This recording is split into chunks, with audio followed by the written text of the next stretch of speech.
1.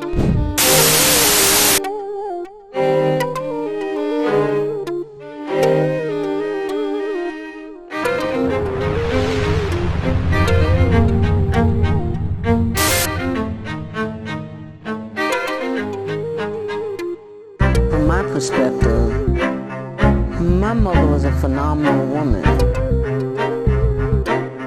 and she carried herself in a very elegant way. She was so elegant that you were never aware of the street wisdom that she had. I mean, she knew the street. She knew how to handle herself, how to carry herself out in the street. And she was willing to teach all of this to her daughters if they were willing to listen. And I listened. I don't know if my sister did, but I sure did listen. I don't know if my brothers did, but I sure did listen. Sure did listen.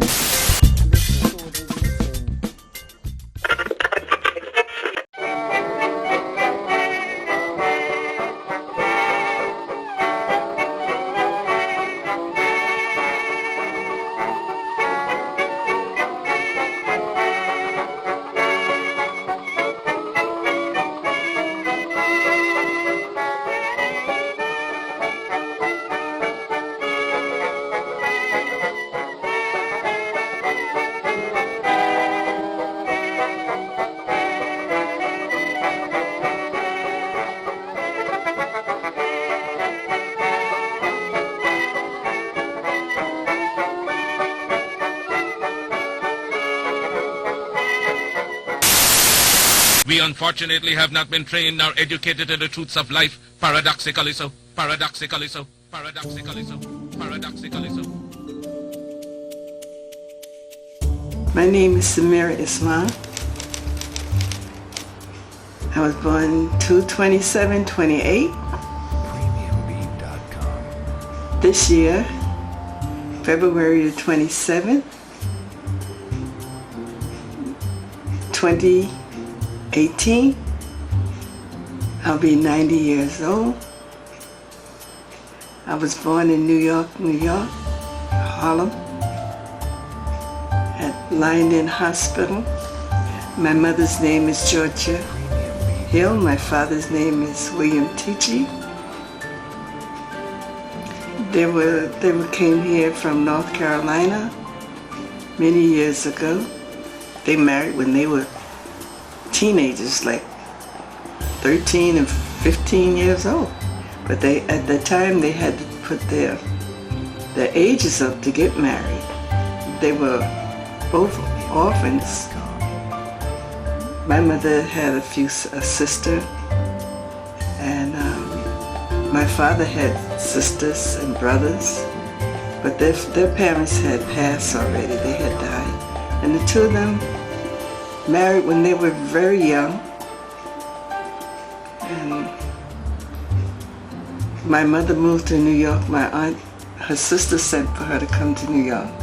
And Nora had a brownstone, I think, in 123rd Street home.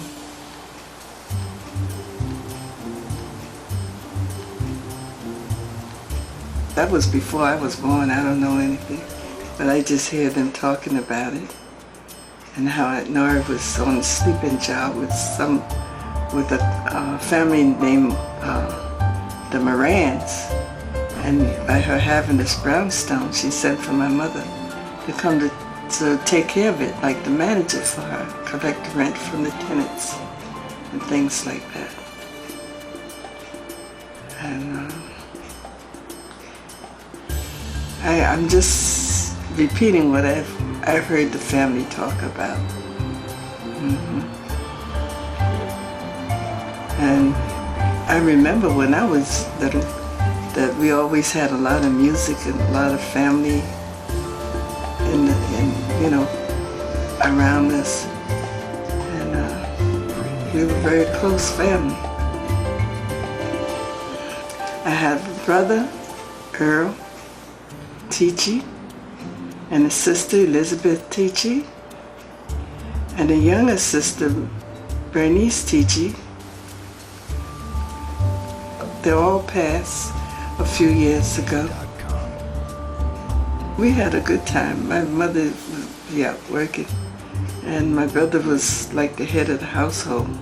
He took care of us. He could comb the girls' hair, braid it, and he saw that we got to school on time. He made the breakfast. My mother made the breakfast and everything before she left.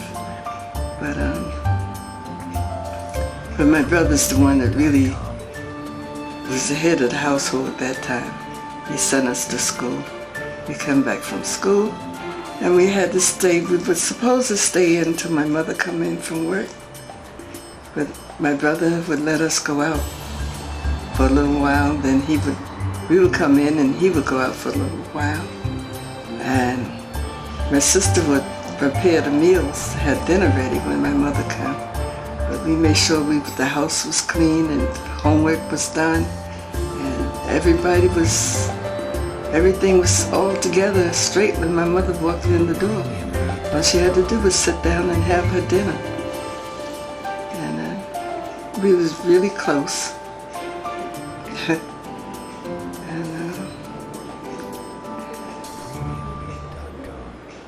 My baby sister, Bernice, that was my baby.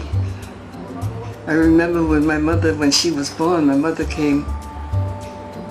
was missing from the house for a little while. And when she came home, I asked her, what did she bring me?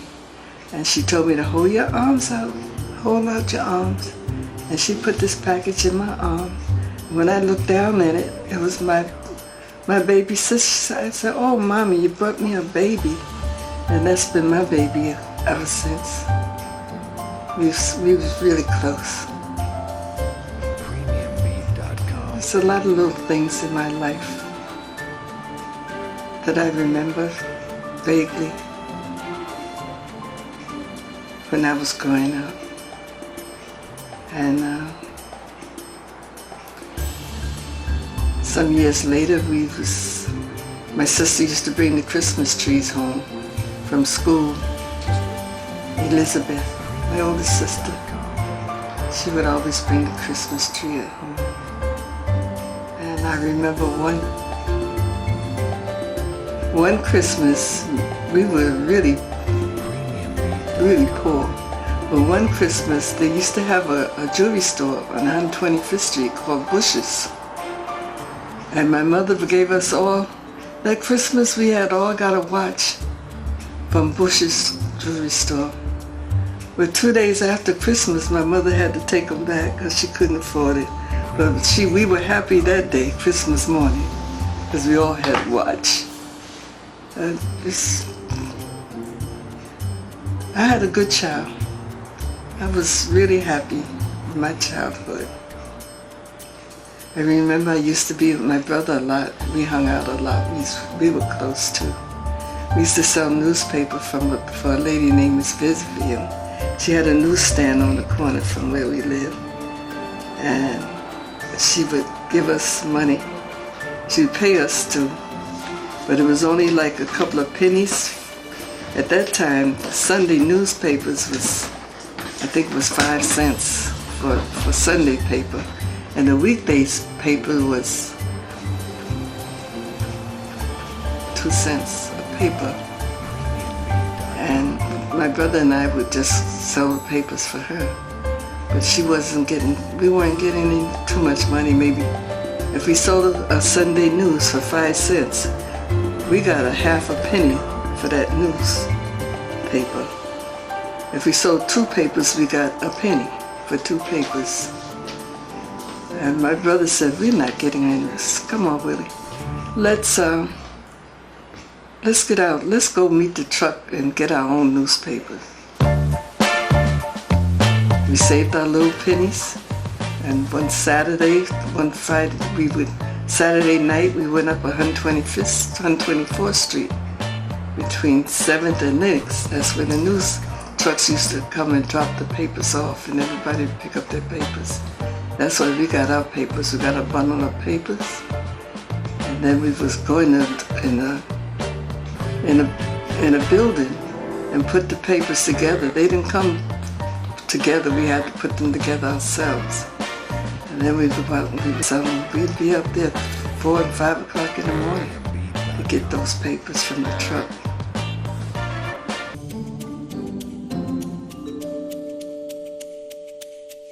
My oldest was Yolanda.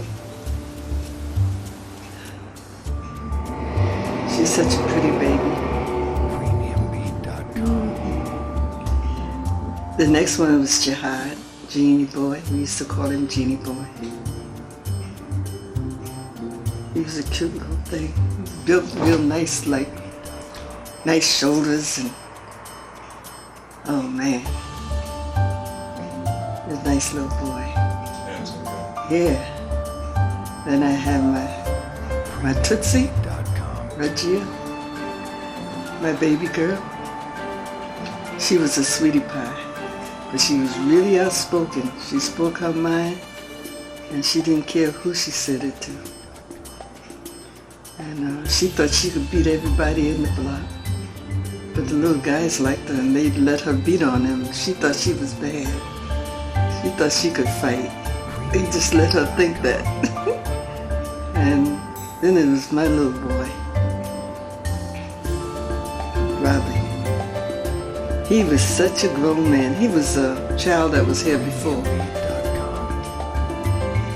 They put him in this little high chair.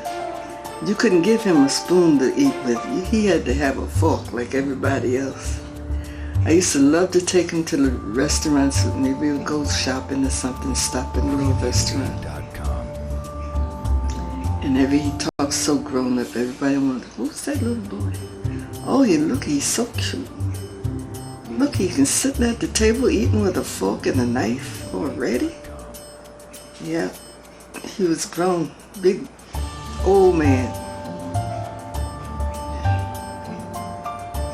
Oh, baby boy.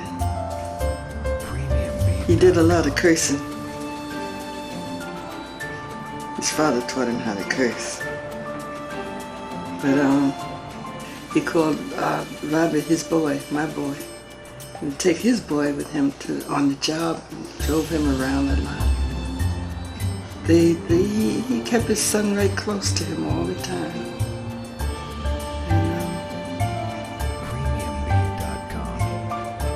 And when he passed,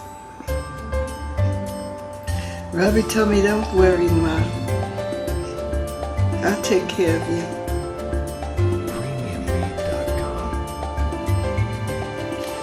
I'll take good care of you.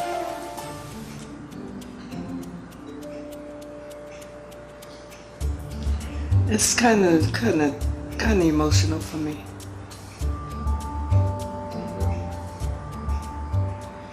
I have a dream that one day this nation will rise up, live out the true meaning of its creed.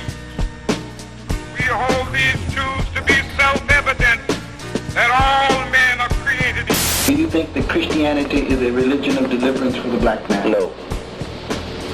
Do you think that Christianity has been a religion of enslavement for the black man? Yes. What do you think of the... It was Christian fathers who enslaved our fathers. They all was Christians. In fact about it, the white race is really the Christians, as we refer to them. I could never be a Christian, though I joined Christianity, but I could never be a Christian unless I was white. You don't think a black man can be a Christian, sir? By nature, we are not Christian. By nature, we are born Muslims. We declare our rank on this earth to be a man, to be a human being, to be respected as a human being, to be given the rights of a human being in this society, on this earth, in this day, which we intend to bring into existence by any means necessary. We say, as we have been taught, and this is the Muslim prayer. It was not invented today. We find it in the Quran. Surely I've turned myself to you, O Allah, who originated the heavens and the earth. I am not of those who associate gods with God. Surely my prayers and my sacrifices, my life and my death is all for Allah, the Lord, the keeper, the sustainer of all worlds.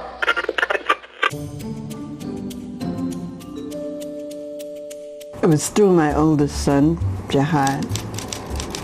He used to come by the house and he wanted me to come down to the mosque to hear the lecture that was being said down there.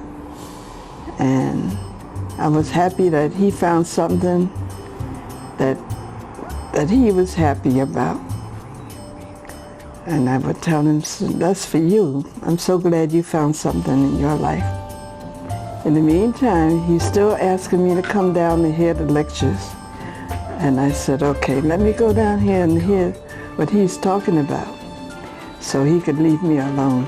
And he used to come by and throw all my meat out the freezer and say, Ma, you know this is not no good for you. He threw out my neck bones and all my pork. I said, you know, that was an expensive meat at that time, and I had a whole family to feed. So he said, you know, you have high blood pressure, you don't need to eat all of that stuff. So I said, okay. Well, I promised him that. But the next time I would throw everything, I would just, once I got rid of that, then I would start getting another cut of meat. And I went down and I heard, the first time I heard the lectures, I said, this is what I've been waiting for. And I joined right away, no hesitation. I felt something inside of my heart. But I couldn't accept right away because they were still talking about. I believe that the white man has done a great injustice to the black man in this country by having kidnapped our people and brought us here and down to the level that we're on today. And today, instead of approaching the factors that their original mistake has created, instead of approaching these factors objectively and realistically, the greatest sin that they're doing now is trying to pretend that they never committed a crime, that they never did any wrong. And when the Honorable Elijah Muhammad points out the injustices that our people are suffering, they make that sin worse by accusing him of teaching hate, or by accusing him of black supremacy, or by accusing him of advocating violence, simply because he is pointing out the real factors in the problem. The policemen being pigs and the white people was no good. And I knew a lot of black people that wasn't no good. So I couldn't accept that. So I couldn't accept it yet.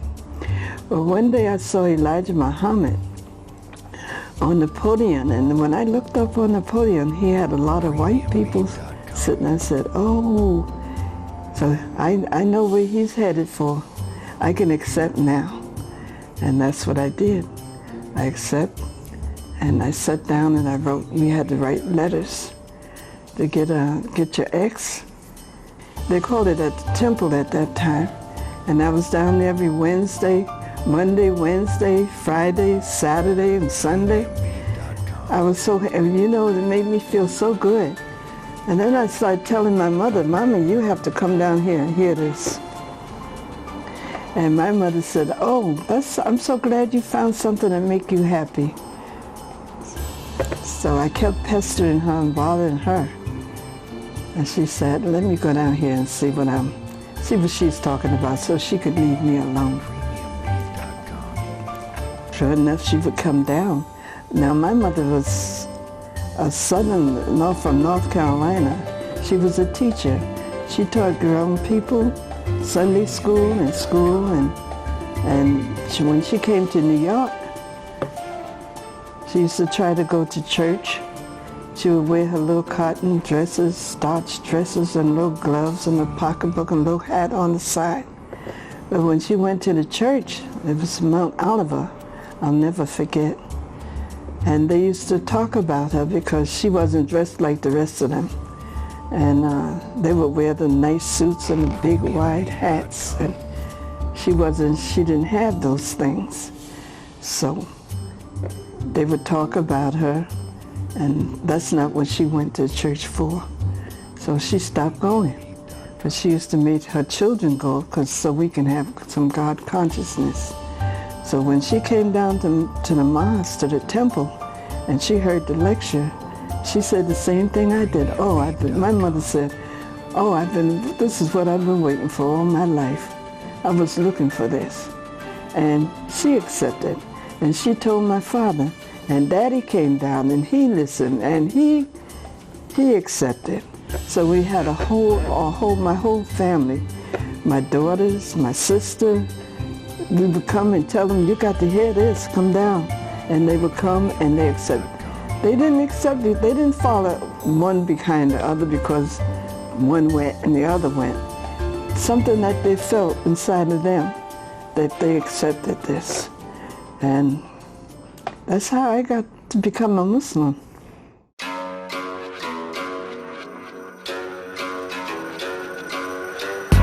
When I accepted and wrote my letter to get my ex, I was Willie Mae X, Willie Mae 7X. I just knew of Elijah Muhammad. I knew the good things that he did for the nation. And when I accepted, Elijah Muhammad had passed. So I came in when his son, Warith Muhammad, was the leader of the Nation of Islam. Warith Muhammad brought us into the Orthodox religion of Al-Islam. Elijah Muhammad, he taught especially the brothers to take care of the wives and the children and get a job, and they sold the Muhammad Speaks, and they took care of their families. This is what his teachings were, to bring them to know themselves as men and young women and how to take care of their family.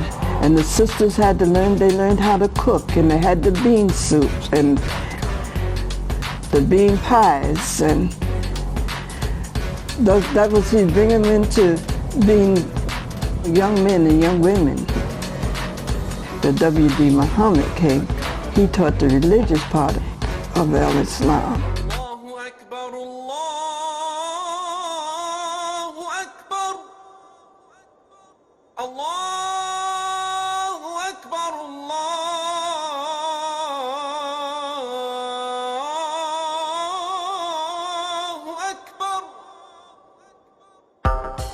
I'm a Hajj. I went to Hajj in 1988, and I felt like I was home. And you go to Hajj once in a lifetime, and I don't think I need to go back because I think I really did my Hajj.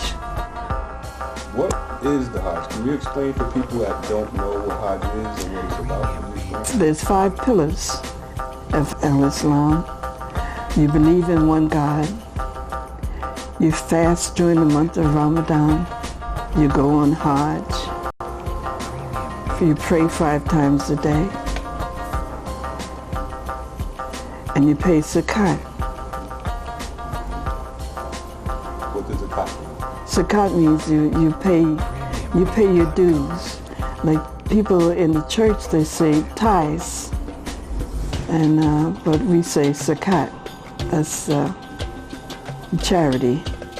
So I've done all of those things, and I did my Hajj. And they say if you don't feel, sometimes people have to go back more than once because they don't feel like they completed their Hajj.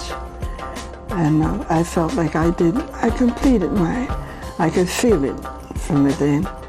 But I'll tell you, that was a long ride for me on the airplane. I'm not one to get up in the air. And I think that was 13 hours straight. And I slept the whole 13 hours. They would wake me up to eat something and go to the bathroom and come back and sit in my chair, tie that belt across me, and would go back to sleep. And once I hit the ground, I was so happy. I kissed the ground. I felt like this is some place that I've been before, and this was home. And it was just a beautiful experience.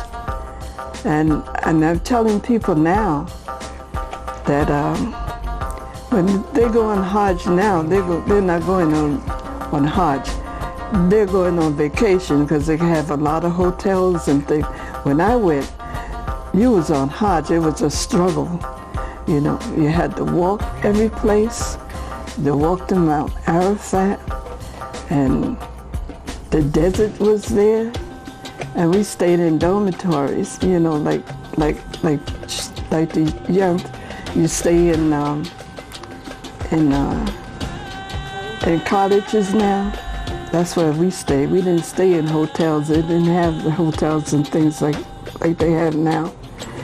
But it was a struggle. But I feel like I completed that. And when you go on Hajj, you can't be snooty. You can't turn your nose up to anything. If you see something dirty or nasty, you just have to try not to make fun of it or like it's nasty to you. You can't kill anything. You can't just pick up stuff and like rocks and throw them around. I remember I was sitting on my prayer rug one day, and all the ants seemed like they was coming at me, and I couldn't just blow them off. I had to just slide my prayer rug away, and it seemed like every place I put my prayer rug, the ants, they would follow me, and finally they stopped. But I know I couldn't kill them. I couldn't blow them. I just had to let them have their way. But it was a good experience. Allahu Akbar.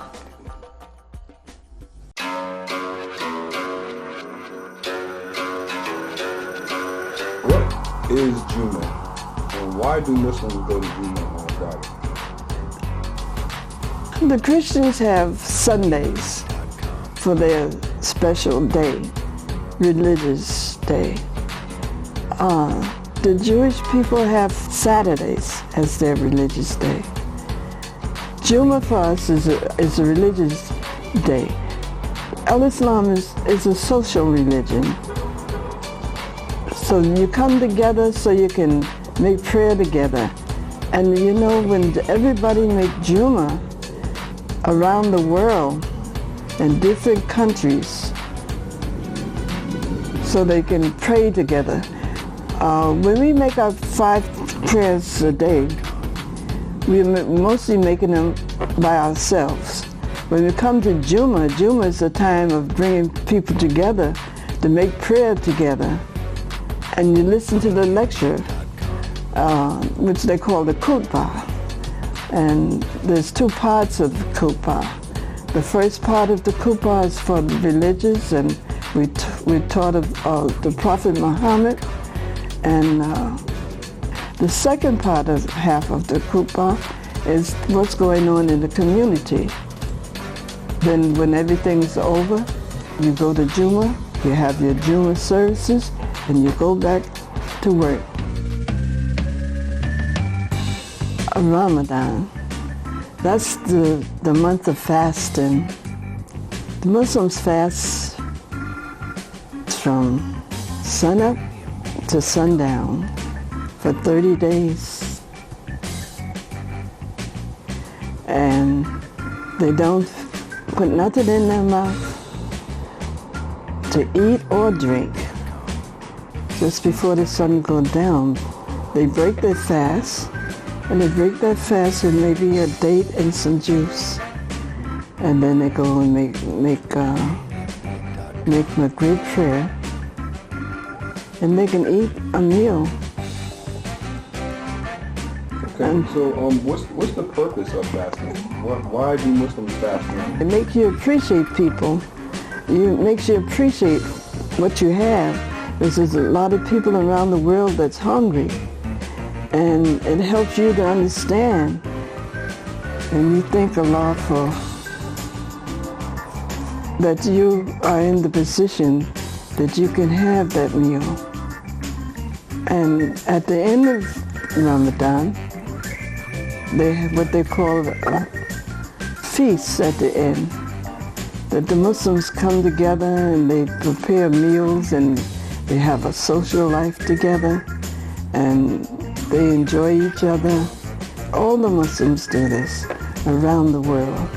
The feast at the end of Ramadan.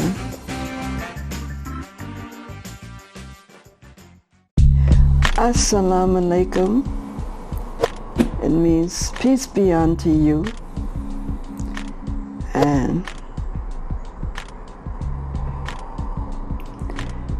And you say it in return, wa alaikum assalam. That means, and peace be unto you. And they say if you give the greetings, if somebody's walking by and you give the greetings first, you should give them a bigger greeting, make it sound like it's, bigger. If somebody walk by and say, Assalamu alaikum, you say, oh, wa alaikum assalam wa rahmatullah wa barakatuhu. That means, wa alaikum assalam wa barakatuhu, and peace be unto you also. And may God be with you. It's a bigger, it's more expressive.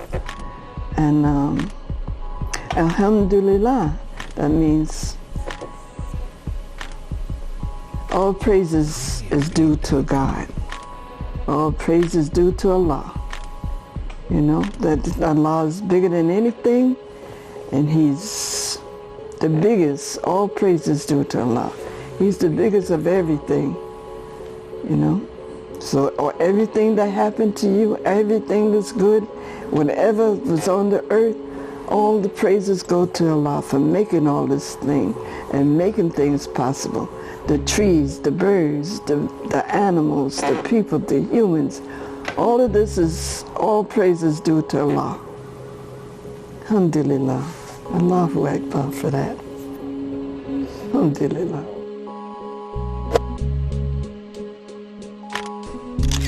How is it that we've been able to get along with the people in our family and our friends that are not the same religion as us? For one thing, we respect one another as human beings. That's the first thing. And the other thing is that regardless of whatever religion that you are, we respect that. Muslims respect other religions. Quran tells us that you will be judged one day. There's a judgment time coming, and you'll be judged by the religion and the book that you read from and that you're taught from. And so we have to give that respect to everybody. And we just love everybody. We're just people that care, and especially our family. we just loving people, that's all. Regardless of what religion is. Mm-hmm.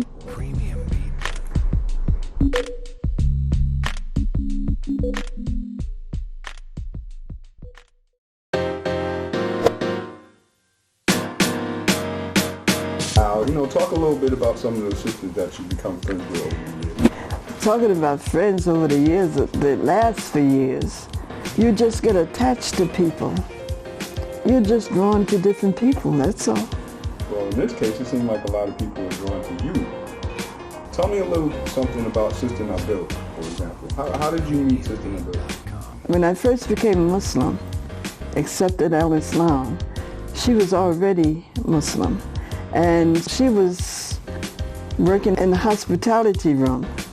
And her and Sister Rashida, the Imam Ali Rashid's wife, he was the Imam of the masjid at that time. And the two of them were working in the hospitality room. And Sister Nabil was the one that said, come. She drew me into the room and she just took me over. On Sundays when we had the lecture, the new people would come in.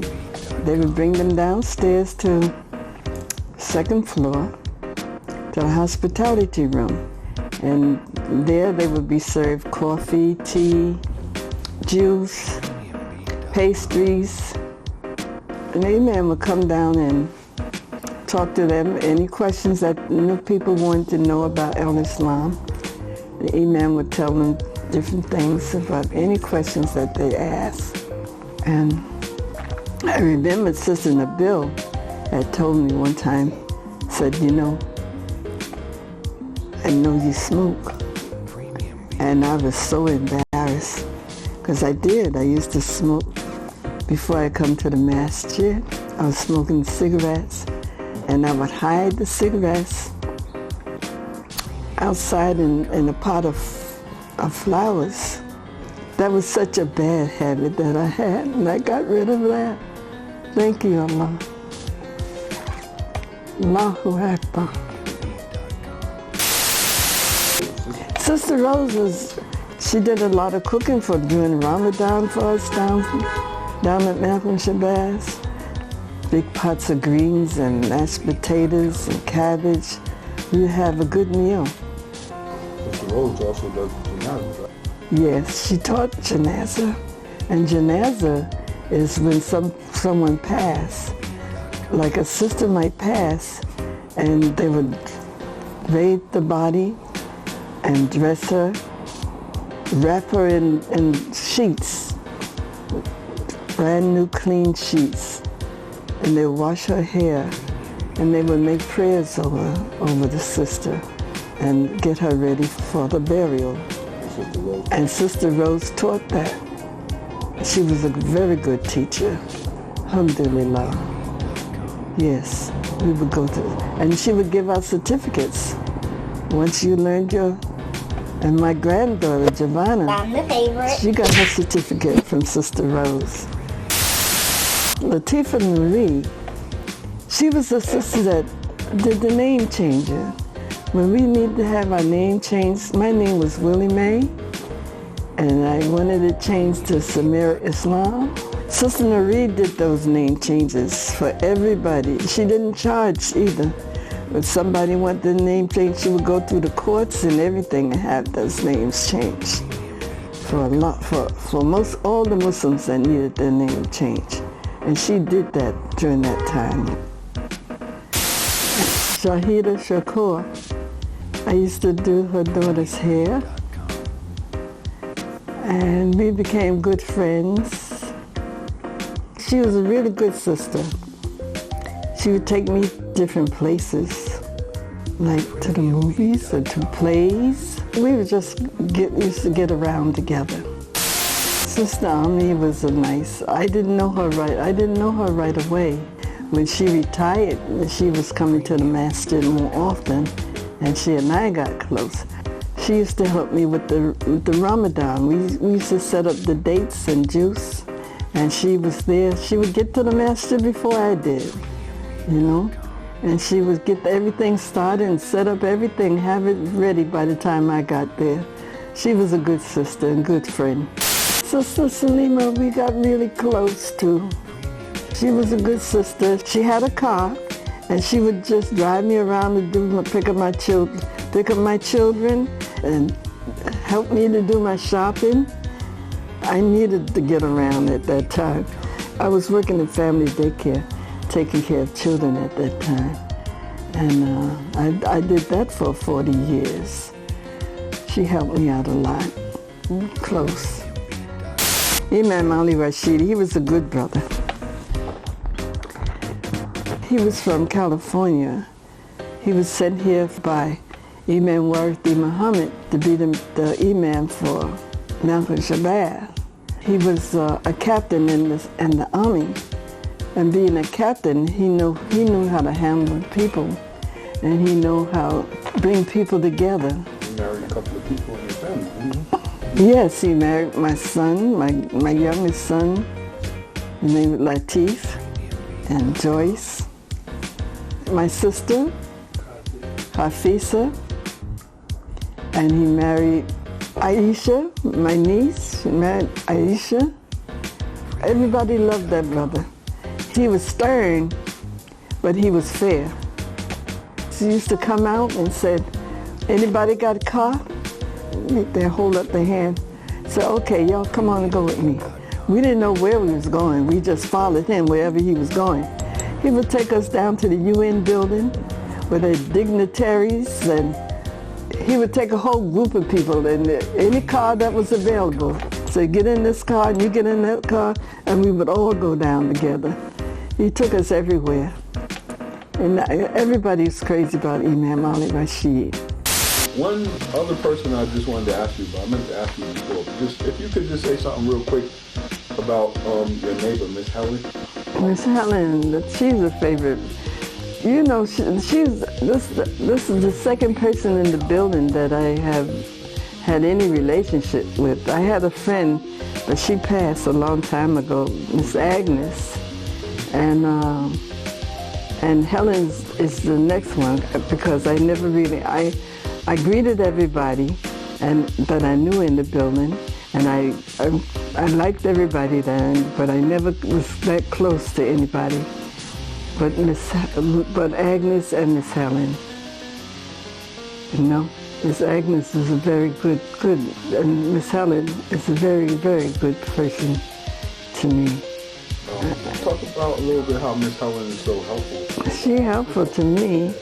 We have a lot of, I have things that she brings. She makes cakes and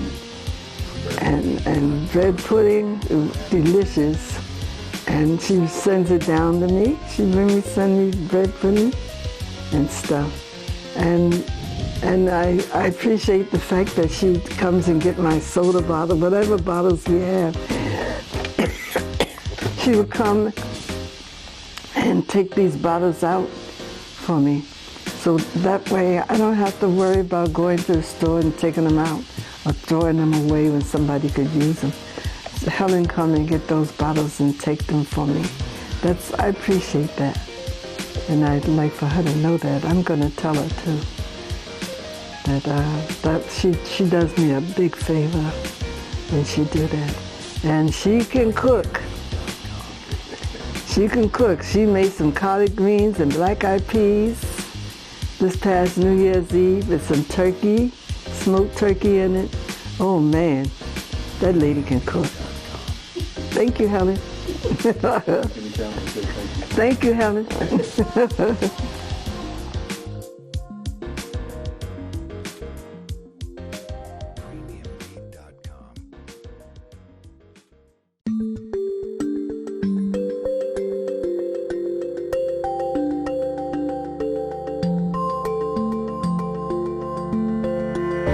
What makes you happy? Everything makes me happy. Everything that's good and pleasant and pleasing, and I'm just happy. I look at people, I see pleasant faces, and I look at my cat, makes me happy. Looking at the trees and looking at the sky and looking at nature and looking at my family and good people makes me happy. Are you happy with the way your life turned out? Yes. I'm happy with the way my life turned out. My family is good. They're good citizens. They have a good family. And I know them all, and I've seen them all, except a few. I just had one that's 3 days old now that I haven't seen yet, but I'm happy about that. And my surroundings, I'm happy with my surroundings. And I'm just pleased. A long light bar alone makes me happy. You know,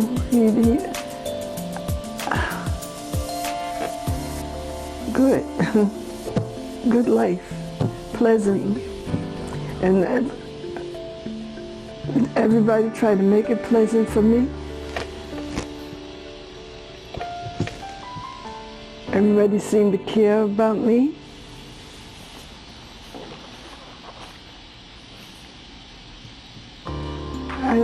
I don't have no complaints. Allahu Akbar.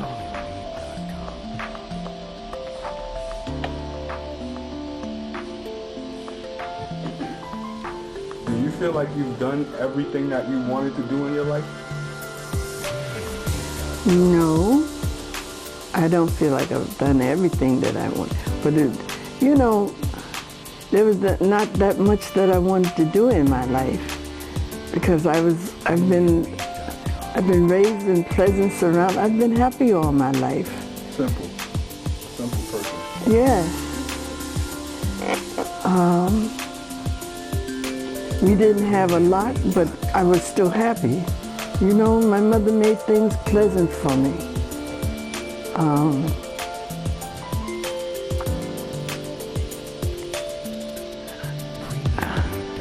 I don't know, it's hard to explain. I feel like I'm special.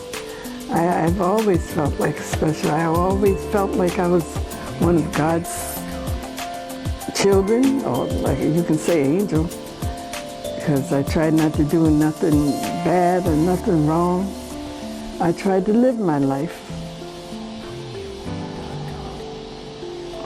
I always felt special, treated special.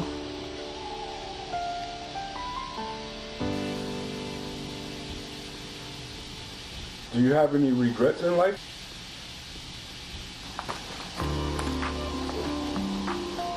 That's something I have to think about. I don't feel like I had any. I don't feel like I had no regrets in my life. What do you want your legacy to be? What do you want people to remember about you when you're not here anymore?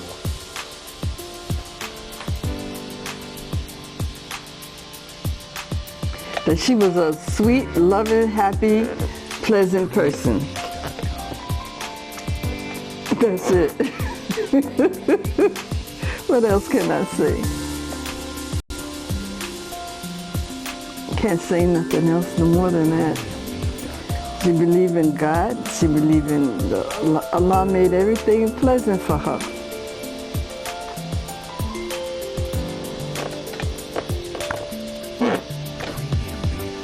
What else? Who's your favorite child? Favorite child? All of them? All of them.